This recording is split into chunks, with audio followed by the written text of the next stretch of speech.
Chapter 7.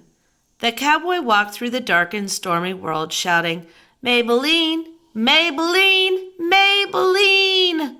In his haste to find his horse, Leroy had left Unit 12 without his boots and without his lasso. He was not at all prepared to go on a horse search, and he had no idea where to begin. Patty Lamarck's face appeared before him and said, "Don't forget the compliments, Hank, and the grub." "Maybelline!" Leroy shouted. "You are the queen of Yippee-I-Yo-ness. You are the most beautiful horse in all of creation." No horse appeared. "Maybelline," Leroy shouted, "there will be unending pots of spaghetti if you only come home to me." No horse appeared. Leroy thought about Maybelline and her bony spine and her 4 teeth. He considered her whiskered, velvety nose. He cogitated upon her twitching, twisting ears and how she bent her head down to listen to him. Oh, she listened to him so well. "Maybelline," Leroy whispered into the darkness, "you are the horse for me." The rain came down harder and the wind blew meaner. Leroy's socks were soaked through. "This is the worst night of my life," thought Leroy. "If there is anything worse than being a cowboy without a horse, it's being a cowboy who had a horse and then lost her."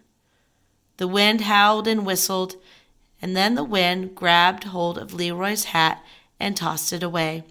"Dag blither it, you wind, you!" Leroy shook his fist at the wind. "What am I going to do without my hat?" Leroy Ninker was now hatless, bootless, lassoless, and horseless. He had never felt less like a cowboy. "I want my horse," Leroy Ninker shouted into the wind and rain. He sank to his knees. "Give me back my horse! Please, please!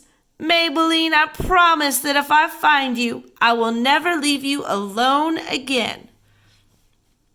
These words seemed so sad to Leroy that he started to cry. Then the wind blew stronger.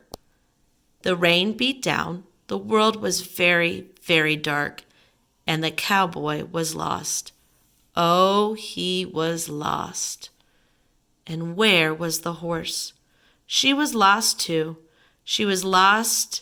She was as lost as she had ever been in her life. She was soaked to the hooves, and she was very afraid. She was also tired. She stopped running and held herself still in the darkness. She whinnied, and then she neighed, and then she nickered. Finally, she sighed. The horse wanted many things. She wanted the rain to stop falling and the wind to stop howling. She wanted the little man to appear out of the darkness, holding a gigantic pot of spaghetti.